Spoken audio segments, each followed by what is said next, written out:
The Jari era in orange and blue begins in the Big Smoke. We get you set for the Oilers and the Maple Leafs right here on the GCL Diesel Oil Stream pregame show, live on location, Boston Pizza, 170th Street, right across the street from West Edmonton Mall. Tom Gazzola, Joaquin Gage with you. Benny Thomson back at EST Global HQ. Hope you're doing well. Hope you're staying warm. Actually, way nicer today, Joaquin. Way nicer.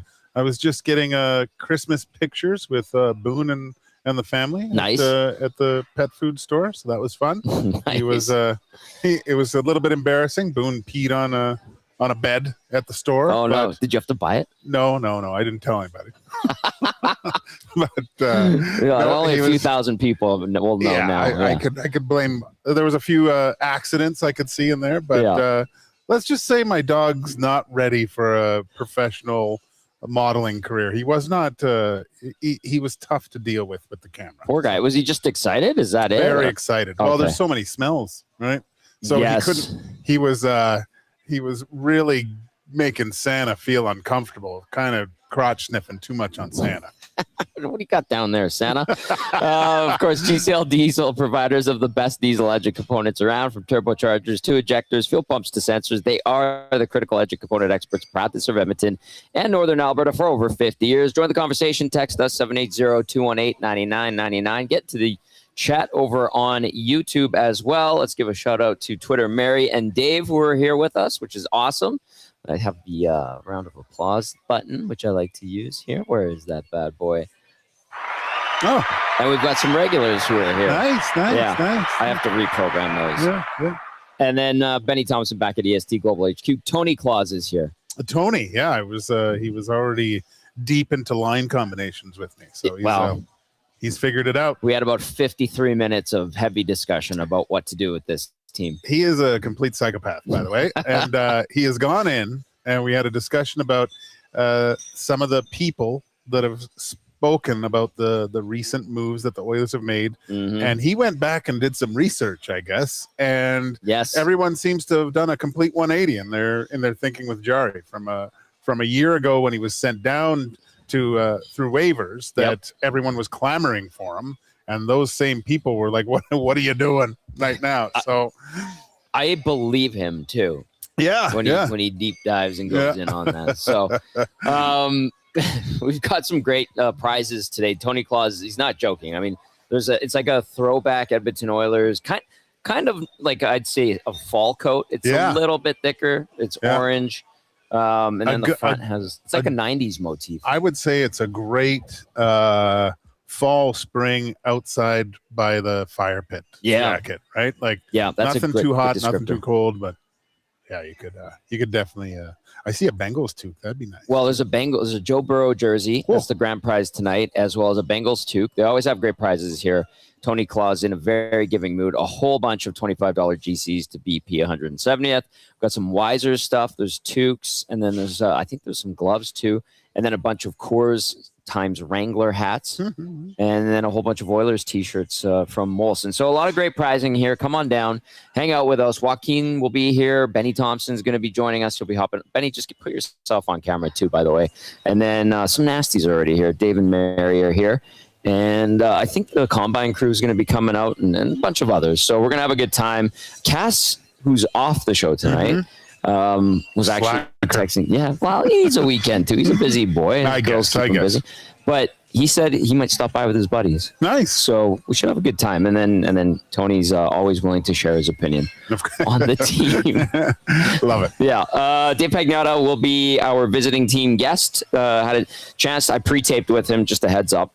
So you'll see me back at the EST satellite studio. But we'll talk to Pegs, and he has some insight on the deal and what's going on with the Maple Leafs, obviously. Benny Thompson, I haven't seen you in a couple hours. How you doing?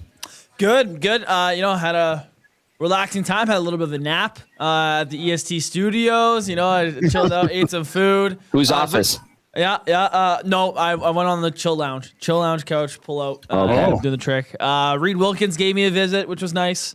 Wow. Yeah, I know. It was wasn't fully lonely here, but it's good, man. I'm excited for this game. Obviously, with the trade that went down yesterday, a lot of people are getting their wish. And I guess we'll see if if they're going to be very happy about it at the end of the night tonight. I'm excited to see what happens.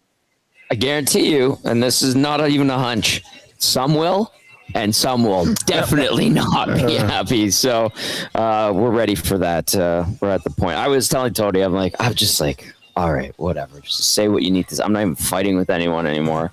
It is what it is, Gager. I mean, we've had a day to decompress this thing. Yeah. What do you think? I know we're going to dive into it on Gage changers, but I'm excited. Why wouldn't you be, right? Mm-hmm. I said yesterday on EST Afternoons that although I didn't like the verbiage that Stan Bowman, how he explained, he just said they needed a change. I would rather have him actually come out and just say, we needed a goaltending change. Just say it, to do things just to change after the team looks like it's going pretty good. We all can kind of know that was not what he really meant, I don't think. But no. And now you've got, after a day of kind of looking at things, one of the areas that I kind of reviewed later was the fact that, of course, the biggest thing we always looked at was the cap hit that Stuart Skinner was at, and it was a very nice number. But what does that number look like next year? If he goes on another run and they go through a few rounds, you're looking at 6, 7, probably a lot more comparable to the guy down south with Dustin Wolf, and with Jari. We'll wait to see. I think it's a sideways move, but you've got that cost certainty over the next few seasons, and it's a relatively good number, right? Because if Stuart Skinner was the guy and moving forward, and you were re-signing him, if you were to sign him at Jari's number for the next 3 years, you would be quite happy with that. I think, anyways. Yeah, no, I'm with you. One thing that stood out to me, and you said this a few weeks ago, it might even be closer to a month and a half. You alluded to Stu at one point looking like he was broken.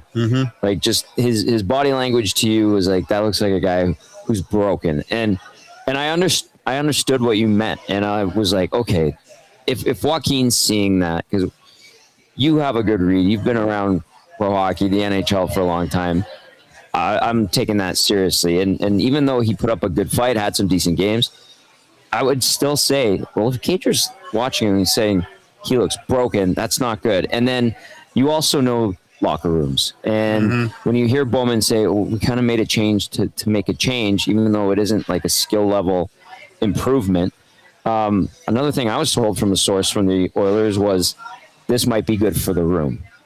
When you hear that and you factor in the other things we pointed out and what Bowman said, what does it make you think? Well, social media does a great job of putting together clips of body language after goals against over the last little bit. And you could see moments in games, and let's just take, for instance, the last one that they really zeroed in on was the overtime winner with Tuck, right? And you saw the body language of Connor McDavid just kind of turning back, looking, and you could, was he going to, and it went in, and the dejection and the snapping of the chin strap, it wasn't, I'm probably reading way too much into it, Tommy, but it seemed like, God, why can't you just give us a save? The other guy just made a save. Why can't we need one there? We need you. And for those types of things to start coming out from the dressing room is interesting to me. I know at the end of the year, kind of players do a evaluation, like from what I understood, where do we need help? What do you think? They take everything into account. They have a kind of a file that they put together, and I guess it's supposed to be anonymous or something that I heard or whatever. But maybe kind of like canvas the guys. Yeah, and why not, right? Yeah, I mean, you're doing your due diligence. And that's a tough thing to do, is critique your own teammates. But I think, for the most part, these guys, you look at the body language after certain times in games when they would get scored on, there was some slumping of the shoulders, and even on Stuart Skinner's part. I look back at the Buffalo game, like a couple goals. His body language after a goal against was just, it was deflating. He was just, the balloon was shrinking rapidly. And, you know, we talked about how just him and the community, his family, and it's not just him. I think he's a very strong individual mentally. Yeah. But there's only so much you can take after a while. And it's not just what you have to deal with, because you can kind of block everything out. But I mean, all his family and I mean, they can't go to the grocery store without probably, hey, what's wrong with your brother or something? You know, just they would probably get the same type of thing. So, and there are some jerks out there there's no reason to threaten someone with physical violence because of their play. That's just absolutely ridiculous. Jeez. And sometimes you just need a change. Yeah. And speaking of that, I had another source who's familiar and friends with both of those guys and said both of them were open to a move. Yeah. Yeah. Because and the reason why I reiterate and bring that up is I saw on Twitter. I don't go on. I don't reply much on Twitter. If I see something that's worthwhile, I'll get to it. But it was, you know, people were talking like, I heard Stu ask for a trade. Who said that? And then someone tagged, I think Klima's Lid tagged me. And I had to say, I'm like, listen, here's what I was told. They were both okay to move on. Yeah. And actually it was I was told from the source, Jars wanted out, Stu wanted out too. That's how it was described to me. So I not asking for a trade, but asking for a trade is different than being okay with wanting out. And you don't know which side it came from. It might have been I know he didn't have a no trade move, but there could be discussions with the agent, right? Oh yes, right. I mean, hey, Belsey got traded like that. Yeah, his agent went rogue and forced the trade and kind of screwed him over. Guys talk to their agents too. Some guys talk to them every day. Some guys talk to them only around contract negotiation time too, right? So we don't know how it all transpired, but I guess it doesn't matter anymore. It's this is Tristan Jarry's team now, and hopefully he can rejuvenate. Both guys can kind of rejuvenate their career, and I think for Stuart Skinner at least, he's going to go into a market where I think that it's a little bit lower on the whole sports. Yeah, it's probably the back page of the sports, right? That's a good hockey market too, and it's good. Yeah, but I think Steelers, Pirates, but they're never good. And you're always going to, in that area of the U.S., you're always going to actually compete with even high school sports to certain points of this. Universities and stuff like that. So that's true.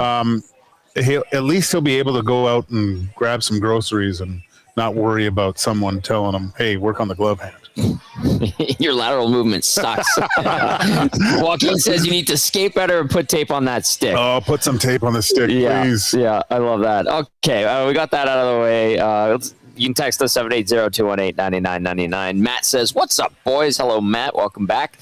Good to have you. Ryan from Sask was texting and says, hey, guys, unrelated to the Oiler game, I watched San Jose Pittsburgh this afternoon. I was a Celebrini fan before, but now I've moved up to deputy mayor of his fan club, kind of Jonathan Taves with his 200-foot game, but he has more offensive upside. What a player. He should be on Team Canada. And scary for Bedard yesterday. Do we know what happened? Is it looked like a dislocation, which he's holding it, and they have that shot down the hallway, and he's like, ow, ow, ow, ow. Yeah, so both of those guys are having great years, and I love that they're making those statements like that to play for Team Canada. Bedard's really shut me up because I was quite crucial. Like, I was looking at him like, what's going on here? Yeah. And he's a completely different player this year, which is good. Apparently, not apparently, this is what I was told from someone who was talking to him in the off season. They had like a 20-minute interview. Half of it was, very much business, and then the other half was casual. Apparently, he just took time off away from training in the game, a good chunk of the summer, and then just got out of sight, out of mind from hockey.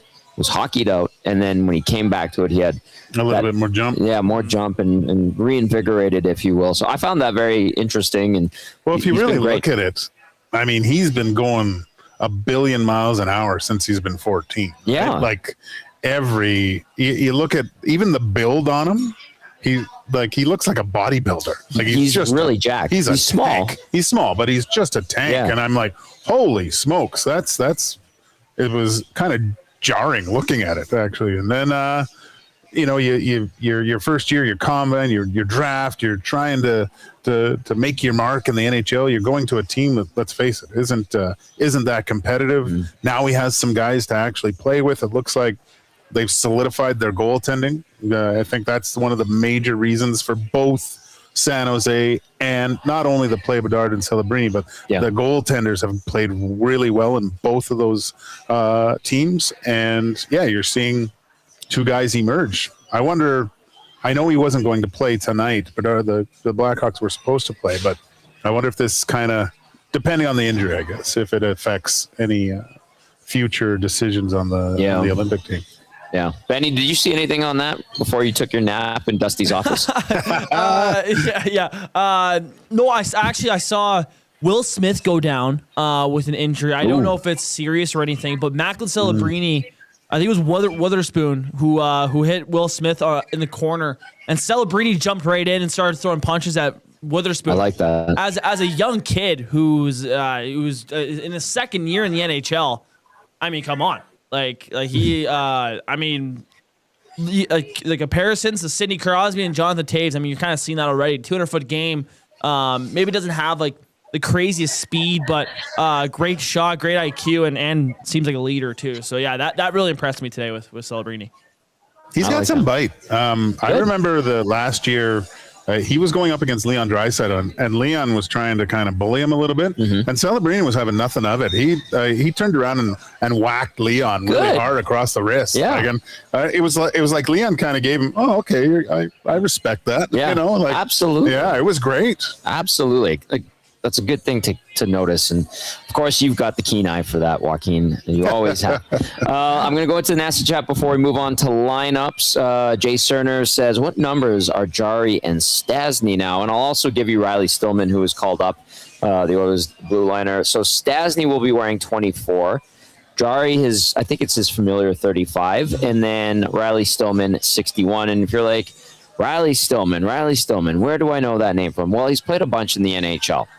So Stillman, I have it right here. Oh, Max Jones also has been called up, just a reminder, because that might have gotten lost in the shuffle. Stillman, 163 games played, and he has 4 goals, 22 assists, and is a minus 20 in his career in those 163 games, 111 penalty minutes, and then he was down in Bakersfield, obviously, this season. So with the Condors, 22 games played, 2 goals, 5 assists, minus 8, 41 penalty minutes. So he's just kind of like a guy with some experience, and he's going to be around if they need a defenseman. But Stasny will be the one. Spencer Stasny will be keeping an eye on. There's some interesting descriptions of him. So he makes his Oilers debut alongside Tristan Jarry. Let's dive into the lineups for tonight. The Leafs and Oilers, you got McDavid between Nugent Hopkins and Hyman, Draisaitl with Podkolzin and Savoy, Henrique between Frederick and Janmark, Lazar with Mangiapane, fourth line from Mangiapane, and Tomaszek. And then on defense, Ekholm with Bouchard, Nurse with Regula, Stasny with Emberson, and then Max Jones and Stillman are the odd men out. That's what we're anticipating. For the Leafs, Austin Matthews between Matthew Nyes and Max Domi, John Tavares with Easton Cowan and Nick Robertson, Nicholas Waugh between Dakota Joshua and William Nylander. Nylander on the third line. That's causing a bit of a commotion.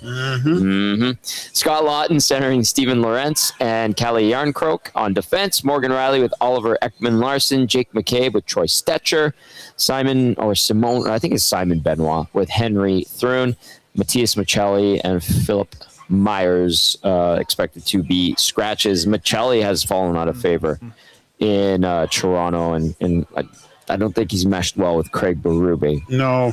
Well, yeah, it looks like Nylander's having some issues too. If anything changes, we will let you know as we roll through the pregame show. In goal tonight, making his Oilers debut, Tristan Jarry, 30 years old, 9-3-1 record this year, 266 goals against average, 909 save percentage, 1 shutout in the 14 games he's played. He is 6-4 lifetime versus the Leafs, 3.04 goals against average, 897 save percentage, and 1 shutout in 12 games over the course of his career against Tirana. And then at the other end of the rink, the youngster, 24-year-old Dennis Hildeby. And he's got a 2-2-3 record. Apparently, he's got swag. Oh, okay. Yeah. I like that. 225 GAA, 933 save percentage, and a shutout in 10 games this season. Of course, will face the Oilers for the first time in his career. Really quickly, Jarry with his Oilers pads already. I know. So now we were told that after the Dallas loss, that's when the conversation between Edmonton and Pittsburgh came back up again. They had discussed, as Pagnotta was saying earlier in the day on Hello Hockey, like they talked with Pittsburgh in the offseason. And so I think he had a heads up that if he's going anywhere, he's probably going to Edmonton. How long does it take to turn around a set of pads? Well, I'm thinking that most likely those are a stock pad with those colors. Yeah, you know, it had his name on them. Well, yeah, that does probably. They can just stitch that in. They can stitch that in. I mean, it was interesting. I saw him and I go, "Holy smokies!" I'd be shocked. Oh well, not shocked, but if he wears them tonight, I don't know what type of goalie he is. If he's like, I forget the guy's name that had to have like new pads every like month. And Cam Talbot does that. Does he? Yep. Or maybe it was you telling me about Talbot. But and chest protector too. Really? Yep. Yeah. So maybe he's one of those guys that can do that. But the pads nowadays make it a lot easier to do that. That's not like the whole breaking in process of deer hair and stuffing. All right. Nailing them with a hammer. Yeah. I believe Archer Zerbe used to drive over him with his car. Man, he used the same pads for like his entire career. Yeah, they said SJMHL on those. They're from the local minor hockey association. That's hilarious. Okay, Advantage Sport Medicine and Physiotherapy Injury Report. Connor McDavid's got a team of specialists. You got a bag of frozen peas. Get the same locker room approach trusted by the best in the game at Advantage Sport Medicine. Book your assessment today. www.advantagesportmed.ca or call 780-460-9977 for the orders. Jack Roslovic, IR undisclosed. Jake Wallman, LTIR undisclosed. Noah Philp, LTIR upper body. Kasperi Kapanen, LTIR knee. Connor Clattenburg has been placed on IR. They had that cut over his eye, and hopefully he's good to go soon. I know he's kind of settled in, but he hasn't been playing a ton. But I'm curious to see when he gets back in the lineup, how he looks. As for Toronto, Chris Tanev, IR, upper body. Brandon Carlo, IR, foot surgery. Joseph Wall, IR, lower body. Anthony Stolar's upper body issue, and I think they're trying to figure out where Stolar's is at, and I think they're trying not to rush Wall. He came back and then he's hurt again. Yeah, right? That's tricky. Someone's got the voodoo dolls out with the Toronto Maple Leafs goaltenders, and that's okay. They have Dennis Hildeby. Yeah, they got the swagger. They got the swag. That brings us to Game Changers. Today it is Gage Changers with Joaquin Gage, our game analyst, and as always, brought to you by Damon Bunting Real Estate. Damon Bunting, consistent top producing realtor in the greater Edmonton area for over 18 years. He and his team would love to help you find that right home or make the move from your current home. Check him out, DamonBunting.com, or visit his Instagram at Damon Bunting Real Estate. I love when you do the themes on Gage Changers. So number one, Joaquin, whiskey in the jarro. Yeah, Tristan Jarry in the net-o, I guess. Yes. Christmas has come early for Oilers fans that have been clamoring for a goalie. I think the holiday spirit of whiskey will be it will be celebratory drinks or a lot of drowning sorrows, depending on how he plays tonight. But I think we're all really looking forward to this first performance. It doesn't get any better playing the Leafs hockey night in Canada on the first night with your new team. You have superstars on both sides.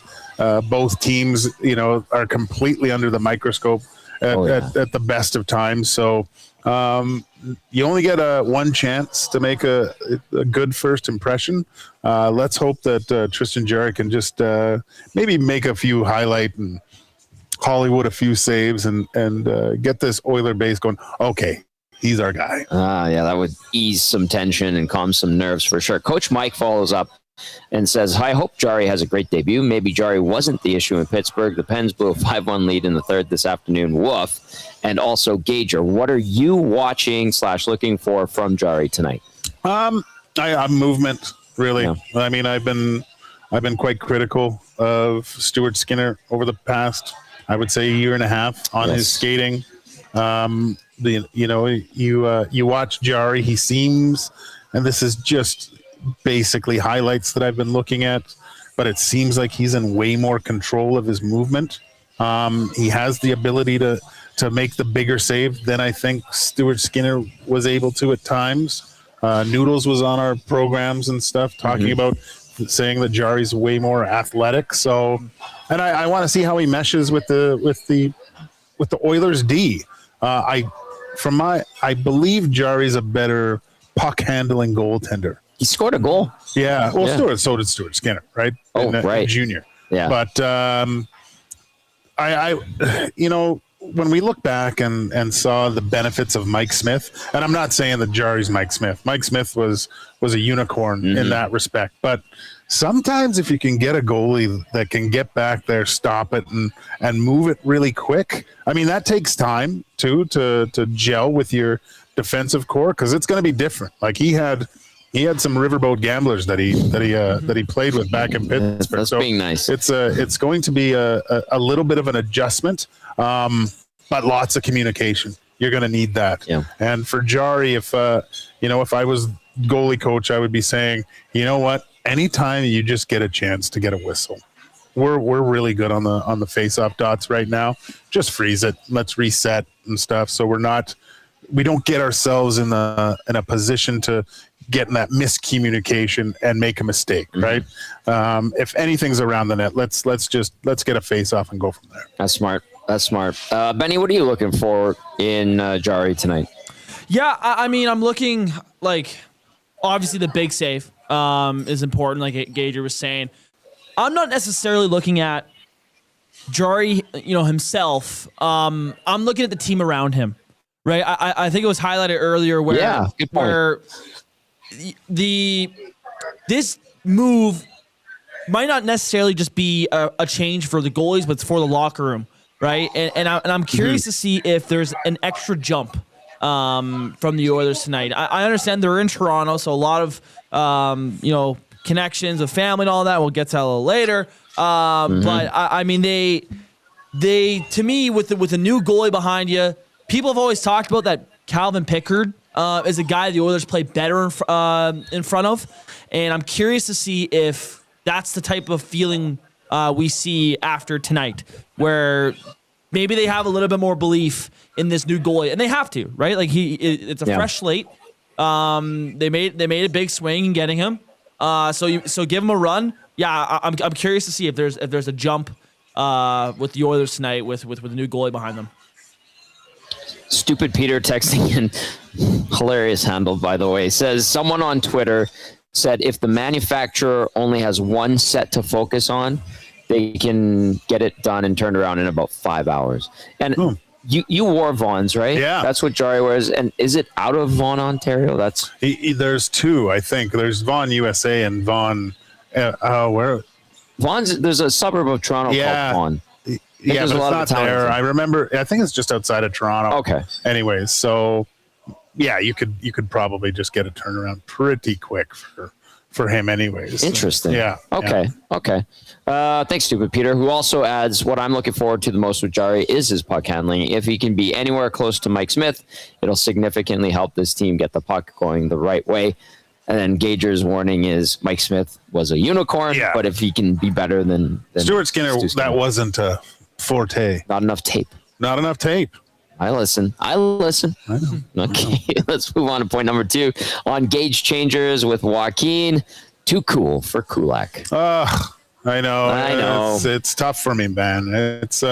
He was my favorite player. I I loved watching Brett Kulak play. I felt that there were so many situations that even when he got in trouble, he just his ability and the way he read the play, he was able to get himself back into good position to stop things. There was a physical element to his game when he was on. It was such another great piece of the puzzle for the Edmonton Oilers to have a guy that really played in a 5-6 role, but could play at times played like a 3-4, and especially when it came to playoffs, right? So it's a massive hole to fill. But let's see if Stastny can, like, by all accounts, from what we've heard of Stastny, it sounds like he's in the Kulak mold. But again, this is a guy with not a lot of experience. I don't know. Well, he'll be under the microscope a little bit too tonight. Today he will play his 82nd NHL game, Spencer Stastny. So takes time for D-men. And the one thing, like, in what we've seen with the injuries, like Wallman's now on the LTIR, Kulak played every single game over his He's whole. very reliable. Yeah, and that's the same thing with Stuart Skinner. Say what you want, two really durable hockey players that didn't miss a lot of time. So fingers crossed, but we'll see how he can gel, and that's a whole other thing, right? How many times we looked at the Oilers D and go, well, of course you just have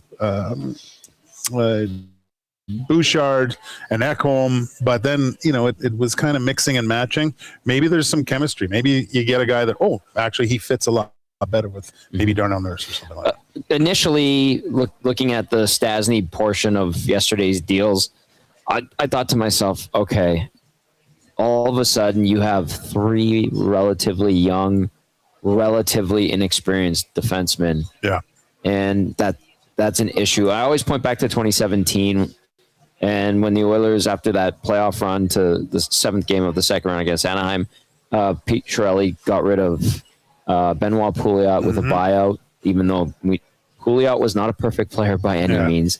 Got rid of some other veterans as well. I think they bought out Eric Greiba, and there were some other guys that were moved out. Eventually, Pat Maroon was moved out, and they put a lot on the shoulders of Anton Slepyshev, Jujhar Khaira, Drake Caggiula, Matt Benning. And although those guys, had good moments the year prior, it was too much for them. Yeah. And I think of that when I see the Oilers blue line now and go, geez, not a lot of experience with those three. No, little trial by fire over this, but there's time. There's time to gain some experience and get ready. But I mean, you got some guys like Kulak. I mean, he'd been to the Stanley Cup Finals, Three times in a row. And you just, that type of experience and having that composure with the emotional swings of a 7-game series, where do you want it most? I think in your goaltenders and your defensive players. Yeah. Well said. Well said. It is Gage Changers with Joaquin Gage. Point number 1, whiskey in the jarro. Number 2, too cool for Kulak. Number 3, family game night in Tirana. So I did a quick little thing of research. I'm not sure if I'm completely right, and there's some guys that aren't tough enough to play tonight, as Dusty and Eric always say. Yes. But I think there is 8 players from the 6. Is that what the kids are calling it? Yep. From the 6. So around the area of the 6. I don't know. Maybe it's the 6, 7. Okay. But I think there's a boo on here. I want to boo you so bad.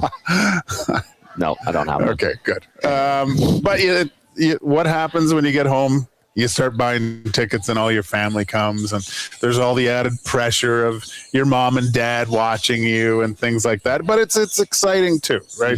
I'm sure Connor's going to have a lot of his family's going to be there. Who else? Like Henrique, I know. Hyman, Darnell. So, all those guys. Yeah, Darnell Wallman. So even though he's not playing, he's it's that added little bit. You get in. Everyone wants to phone you to say hi and stuff. And I remember going back to Vancouver and a bunch of my buddies leaving messages at my hotel room and trying to get some tickets from me. Right. So they had a great game last game. One of their best of the season. Hopefully this isn't too much of a distraction where they can keep that same momentum, that same level of play, and just wait till after the game to say hi to everybody. Benny, did you want to talk about, because I know you mentioned it, and alluded to the visiting Toronto and all that. I mean, like, if I'm not mistaken, I don't think the Oilers are very good in Toronto as of late. No, I'm gonna pull it up. I'm gonna pull it up. Give me a sec. If I had to guess, I think the last time the Oilers won in Toronto was when McDavid had that ridiculous move on Morgan Riley right before COVID. If I had to guess, that's when maybe during the bubble when they played 8 times or whatever it was. I mean, it's definitely, I think, a factor, and obviously not playing in the league. You know, you hear about seeing your family again for the first for a while, and when you're back in Toronto, I'm sure some of the guys went for dinner and all that stuff with the family and caught up. But I think what Gage was saying there is what needs to be preached is just you leave the saying hi to the parents and all that stuff after the game. Focus on the game tonight because, I'm pretty sure the Oilers' record in Toronto, at least the past couple of years, just from off my top of my head, has not been very good. You would be correct. Edmonton overall, lifetime at Toronto, 20-31-4 with 2 ties. But they've dropped their last 4 visits. They've lost 6 of the last 7. There is some OT loss. Oh, God, I did it. Boo me. You should boo me. Boo. 3 wins in the last 10 to Toronto. And then, that win came March 29th, 2021. That's the last victory. It was a 3-2 overtime decision. Edmonton did win back-to-back games in Toronto in January 6th, 2020, and then January 20th, 2021. And then prior to that, they lost 1, 2, 3, 4, 5, 6, 7 in a row. It has been really rough. Like, I'm looking at all this. Going back to Joaquin's first stint with the Oil, they lost February 15th, 1995. Heck, you might have been. You wouldn't have been there in 94? 94, 95, yeah. Last game of the season, I remember it was in Toronto. That would have been April 13th, 1996. 6-3 Toronto. Cujo played that game. Cujo played that one. That was his fault. Yes, well said. And then your second go-around with the Oil, November 22nd, 2000. You would have been around then. Toronto 4, Edmonton 3, and then they didn't play in Toronto for a few years after that. The next visit was in 2003, Edmonton 5, Toronto 4. But Edmonton has not had a lot of success in Toronto over the years, and that has continued in the McDavid era for sure. So there you go. There's a little bit of a history lesson on the Oil in Toronto. I just remember the guy next to me because Tommy Salo went down, like he got run a little bit, and the guy who was drinking, we had a good kind of chat going for whatever. But of course you did. He kept putting his beer because you actually sit with the fans. Yeah, Toronto is kind of weird like that. Right? Like you look, and it looks like I just went to the game with my gear on. It's actually quite embarrassing. But then he kept putting his beer right in front of me, and I was like, "Come on, dude! Like, Coach Mac T sees this. He's gonna say something to me." Of course, Mac. And so I would kind of be pushing it back, and he would push it back over, and I just like he goes, "Have a sip, have a sip." I go, I want to. And then he went down. He goes, "Oh my God, thank God you didn't have a sip because you're going in. You're going in." I was like, "Oh my God, I think I'm going in." But see, Tommy turned it around. Nice. And he wore number 35, so he was a pretty good goalie. So let's hope Jari can be the new channel some of that old Salo magic. Hey, I love that story too. That's so you being like, I want to. Jari has his Penguins mask, by the way, and the new gear. But the new gear, he is wearing it. Yeah, that's cool. The stick and the mask are still the Penguin stuff. Okay, that is Gage Changers with Joaquin Gage, brought to you as always by Damon Bunting Real Estate. We're going to go to our visiting opponent perspective with David Pagnotta. I caught up with Dave earlier in the afternoon after Hello Hockey prior to coming down here to Boston Pizza 170th. Come on down, join us. $5 off medium pizzas on game day, $1 off tankards of Molson and Coors Light. And then we've got a ton of prizing. We've got a Joe Burrow jersey and a Bengals toque is the grand prize. We've got an Oilers jacket, bunch of hats, bunch of T-shirts, bunch of GCs to BP. So come on down and join us. Let's hear from our Hello Hockey insider from the fourth period, David Pagnotta. All right, you saw him on Hello Hockey if you were watching earlier today on Edmonton Sports Talk, and he joins us for the GCL Diesel Oil Stream pregame show. Oilers and Leafs, kind of two teams that are in similar situations, rough starts, and then now have picked it up recently, injury woes, all that stuff. Troy Stetcher, David Pagnotta, a superstar with the Toronto Maple Leafs now. Yeah, maybe. I don't know about if I go that far, but Good guy. Great guy. Yeah. Great guy. And his game has impressed since coming over. Now, a little rocky in the beginning, in the first couple of games. He was doing some good things, but now he's been a lot more of a steady presence on that back end, which the Leafs have needed significantly. They had a scare on Thursday. Oliver Ekman-Larsson got tangled up and looked like it might have been a knee or ACL type of injury, but he's good to go today, which is a very good sign for the Toronto Maple Leafs because they've been depleted on that back end. Brandon Carlo's hurt. Chris Tanev's not in the mix right now. They're still figuring things out. So nice to see Stetcher playing well. Nice to see OEL is good to go for the Maple Leafs. And does Troy get a little bit of revenge on the team that threw him on waivers? I don't know. We'll see. Good point. It tends to happen against the Oilers. By the way, I know we're pre-taping this, but I'm at the satellite studios. Am I doing my best Toronto here? I've got the Yes, I was gonna say I saw it before we jumped on air. I was gonna chirp you in the middle of the show. Oh, okay. Or in the middle of the segment, but well done. Yes, well represented with the 99 OVO gear. Yes, thank you. Yeah, Impressive. Thank you for describing it for those that are listening. I've got the Gretzky Hockey School OVO gear. It is comfortable. It is really nice. I know it looks great too. Dude, it's thick. It's comfy. Like it's expensive. I know that. I couldn't believe the prices that Ty had to put down for this because I think Drake gets a cut of the profit.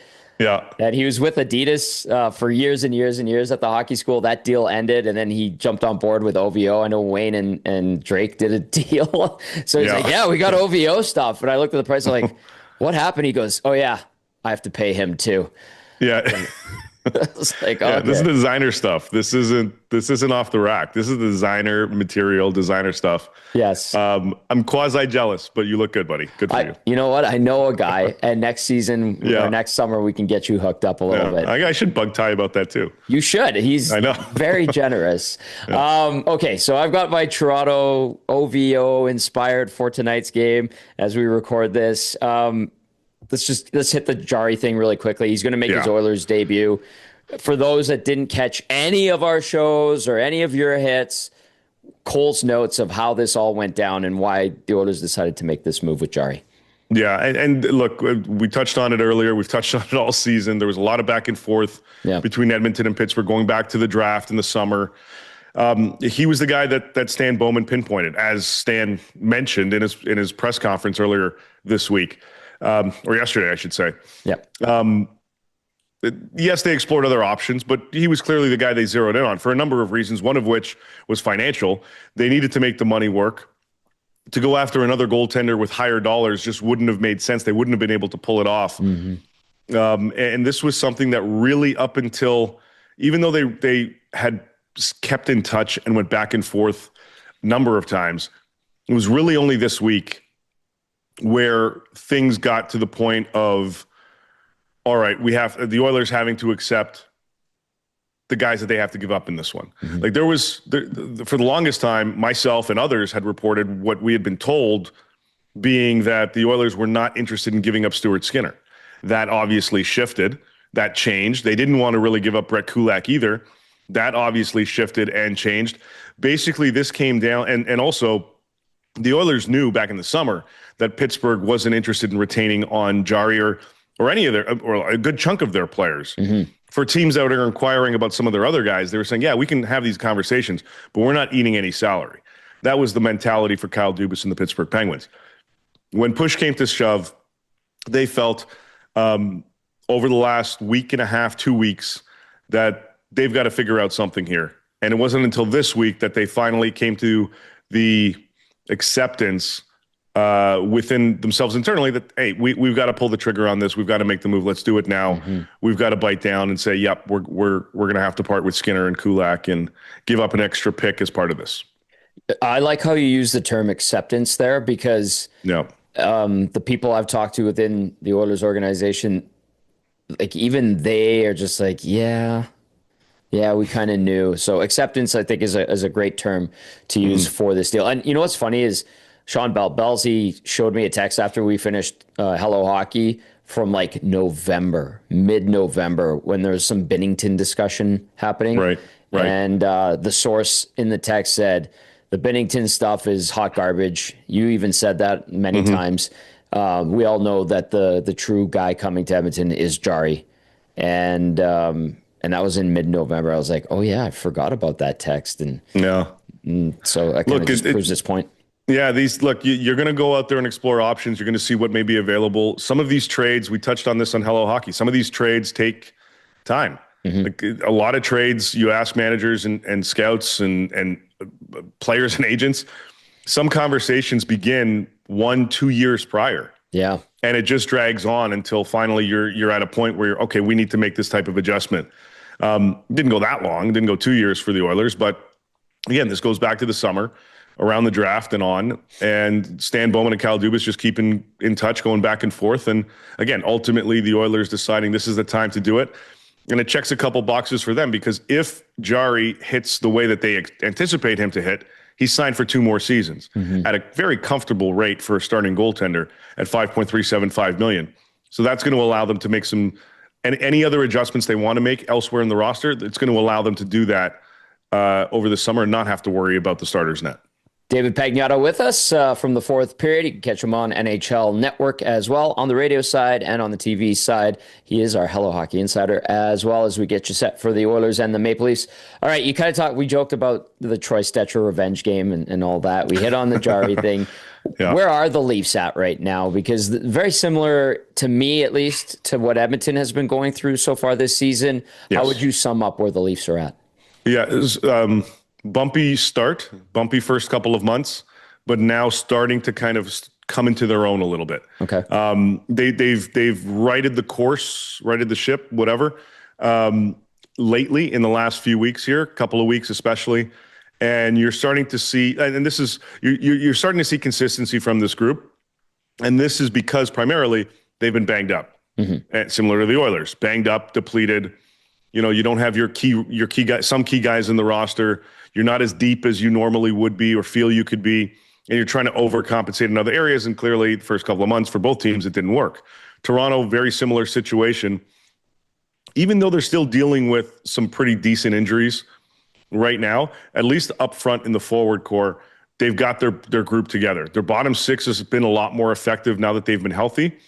Scott Laughton has been very good at the dot on the fourth line. Their entire third line has been steady and doing all the little things right, as well as being a bit of a physical energy type of force. And up front, you're seeing kind of an interesting blend. Now, yes, they did change things up a little bit by moving William Nylander down just to kind of spark him a little bit in different areas. But overall, this team has been a lot deeper, and it's provided more success for them.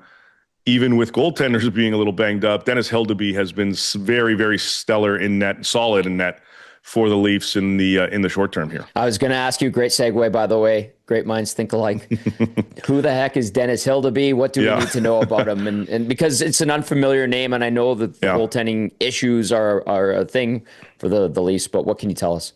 Yeah, well, just on the injury front specifically, they don't have a specific timeline for Anthony Stolarz. They're still trying to figure out what's going to happen there. Joseph Woll, they don't want to rush him back a little sooner than he needs to, and they don't have to because Hildeby has been playing good. He's a very calm, quiet guy, very confident in his net, as we saw on Thursday. Not afraid to play the puck against San Jose, although I'm sure the team would recommend he stop doing that because there were some chances that could have gone a different way. And I know the Oilers are familiar with a guy who's done that in the past.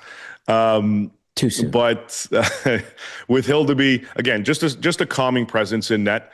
Not an outgoing guy, pretty quiet, pretty reserved. He's not going to give you the most exciting interview by any stretch, but is a guy who just goes into the net in his own mind space and just kind of zeroes in on what he needs to do. Capable goaltender, Doesn't give hasn't anyway given up too many juicy rebounds. Can control the crease pretty well. Can deflect the puck into the corners when he needs to. Mm-hmm. And again, does a decent job in playing the puck, which in most cases is a benefit for at least a depleted defense on Toronto. He'll be 2-2-3, 225 goals against average, 933 save percentage. Pardon me. All right, Leafs at home, 9-4-5. They're in the middle of a pretty long homestand. They'll play Chicago to close it out. What can you tell us about how this team plays on home ice? It's not exciting. This isn't a sexy type of hockey that they're going to display, especially on home ice. Now it's a Saturday, so the crowd should be a little more lively. It's not the craziest of barns in the middle of the week. You're just being nice now. Trying my best. It's hard. I got to go to like 40 of these games a year. It's tough. But the weekend games a little more jacked up. You get a different crowd. But overall, this team is trying to focus on the structure of their game, which isn't too flashy. Even though they have those pieces, they try to shut down the opposition. It's in certain moments of the game, it can seem a little bit boring from an optic side of things, but the guys on the ice are still doing the job done. They do a good job in containing the puck and containing the defense. The offense in the defensive zone. Again, not the sexiest brand of hockey right now, and it can be exploited when they go on a bit of a run. They have the weapons to do it, but it's more of a contained type of game that they play, especially at home, more so than on the road for whatever reason. And it's worked out for the most part, but again, not the most off the seat kind of vibes that you're going to get watching this Leaf team. Throw out defense. I want mistakes. I want fast pace, and I want that goal light going off at both ends of the ice. Paisan, that'd be the best. This was excellent. Thank you for doing it in a pinch. I always appreciate it, and enjoy the rest of your weekend. All right. You got it. You too, buddy. All right. That was Dave Pagnotta. Thanks to Dave for hopping on. I was trying to get someone else, and then they were not available, unfortunately. And I was just like, I wonder if Pags would just hop on. He's in Dallas right now, hanging out with one of his buddies who's a part owner of an NHL franchise. You might have seen it in the background with the pillows. I didn't see it. Yeah, Bernstein's catching up with them tonight. They're going out for steak dinner. Oh, perfect. Yeah, so he's got it good. Benny, it's the same guy that at the draft flew him that night from LA to Vegas, and Dave was on Hello Hockey the next morning with us. Oh, no. We're like, Dave, are you we were calling him, and we woke him up, and he's wearing his Elvis shirt. Like, do you know where you are? He's like, let me look out the window. Vegas. And I'm like, how did you get there? He's like, buddy who's a part owner flew us on a PJ. And I'm like, do you know what hotel you're at? He's like, Bellagio. Oh, Dave. Yeah. Thanks, Dave. Always appreciate it. Okay, let's get to your game day odds check. We will read a few more texts before. We'll go a few minutes later. We'll take you up to 5 o'clock here. We're live on location, Boston Pizza, 170th Street. Shout out to Dave and Twitter Mary, and Rebecca's here now. And I saw Garen from the Combine crew says he's coming down. I think Dash said he might be stopping by as well. Come on down. Take advantage of game day specials. Benny's coming down. You might even see Matt Cassian. And Gage and I'll be hanging out. It's going to be a good time. Earlier start tonight. All right. So your game day odds check for Play Alberta. When you play in Alberta, it stays in Alberta, safe and secure. The revenue generated from Play Alberta is redirected into Alberta's General Revenue Fund, which is used to support programs and services that Albertans rely on every day. They refreshed EST 50. Hit that $50 deposit for a $50 free bet. EST Sports is working too. $50 deposit, $50 free bet. And if you want to play the casino side, as some do, hit EST Casino in the promo code section. And that's a $50 deposit. Gets you a $50 casino bonus. Your money line for tonight, Edmonton, the favorites. Ooh. Minus 133 to Toronto plus 114. Over-under set at 6.5. The over at minus 114. The under at minus 116. So there you go. There's your game day odds check. Let's see if we got any texts. Do we get to? I can't reply to any texts. I used to do it when I had it on the app, but now that they do the split screen, I just read them and then I try to just say it over the air. Taco texting in says, Gager, I'm assuming Jari's wearing those new pads to match the Oilers' colors. In your experience, is it tricky to wear new pads? Are they stiff and can they impact your play? Do goalies prefer worn-in pads? Nobody likes new baseball gloves. Is it like that? Signed, Taco. Tommy Salo took a new pair. Remember those old Coho pads? Like Patrick, like they were stiff as boards. And I remember it was after Christmas and we played the Avalanche and he got a new pair of pads and wore them that night. And I was like, how are you doing that? Because you can barely get any bend in it. Not that Tommy was setting any records with his max squat. He was kind of stand-up. Oh yeah, style, yeah. Right? But it didn't affect his play. Me, I panicked always with the old school pads, but I finally, it was just in men's league playing here. I ordered a new pair of pads and I went to, somehow they didn't get delivered to my house. I had to go pick them up at Pure Later. Oh yeah. Tommy, I went and I had it and they gave me the box and I grabbed the box and I almost threw the box up through the roof because I was expecting. And then I thought, oh my gosh, because they were so cheap, I thought. They only gave me one pad. And then I opened it up. There was two in there. And I had a game that night. I wore them and I couldn't believe how easy it was. Wow. So for a goaltender like Jari that's probably done this before, I think he's probably likes it, the feel of a new pads, because they do break down a lot quicker. So I would equate new pads today being like soft tires in F1. Right, you're going to get a lot of use out of them quick, but they die pretty quick. My pads were more like the hard tires; they went for a longer time. Yeah, you had that more crouching style too, compared to Tommy Salo. And Talb's told me, Cam Talbot, he's the guy that every month had to have a new set of pads, and it depended on which jerseys they were wearing the most. They had the orange ones; he had a different set for those. The traditional ones, he had different looks. He had a home and a road. But I'm like, Talb's like, how many sets of pads do you get? He goes, one new set every month. Wow. And then he goes, a new chest protector basically every month as well. That would be nice when I think about it. New pads. Sometimes you get that feel of comfort with some pieces of equipment. I found that once they got into that sweet spot, they were just so comfortable and perfect. You found it just that they were like old slippers, I guess, at that point. So I would say for me, even with the new ones, I could see getting a few more sets throughout the year, just because, well, I would say they practice a lot, but they really don't practice as much as they used to. So you're not using them as much, wearing them almost every day like you used to be able to. But it's interesting. Let's hopefully they get in the way of a lot of vulcanized rubber tonight. That's the goal, isn't it? You're right about the breaking down. That's something that Cam said, is that they do break down quicker. Yeah. And you know what it reminds me of for players? The gloves now.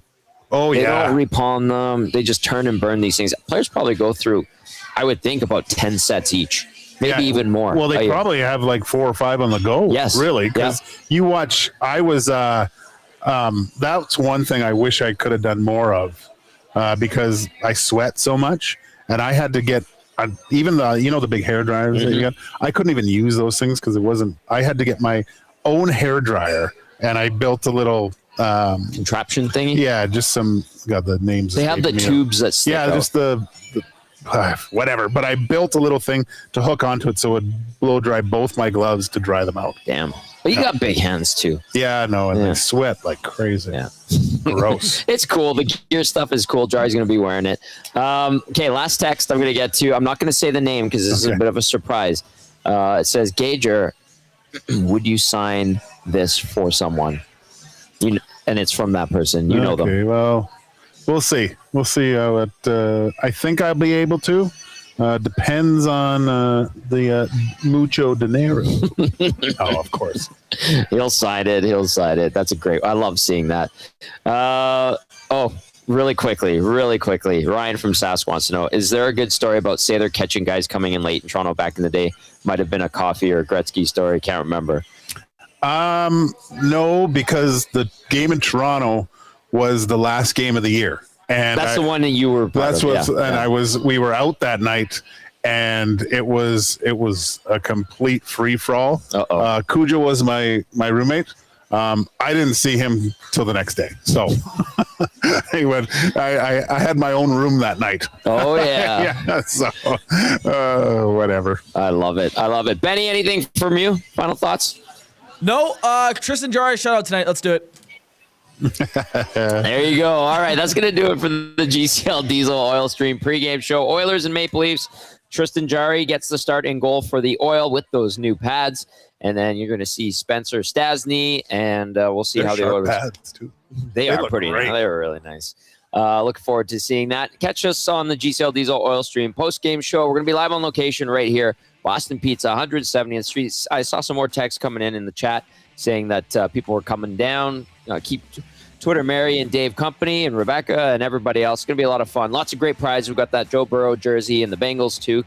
That's the grand prize. Bunch of GCs. We've got the Oilers jacket and hats and T-shirts and a bunch of other prizes that Tony Claus has hooked up. So come on down, hang out with us, and watch the game, and maybe the Orange and Blue make it a happy night. That's going to do it for the GCL Diesel Oil Stream pregame show. Big thank you to Dave Pagnotta for hopping on, giving us a Leafs perspective. Gager, glad to have you in tow and here on location. Benny's coming down as well. A big thank you to everybody from those guys and myself, Tommy. We'll catch you on the postgame show.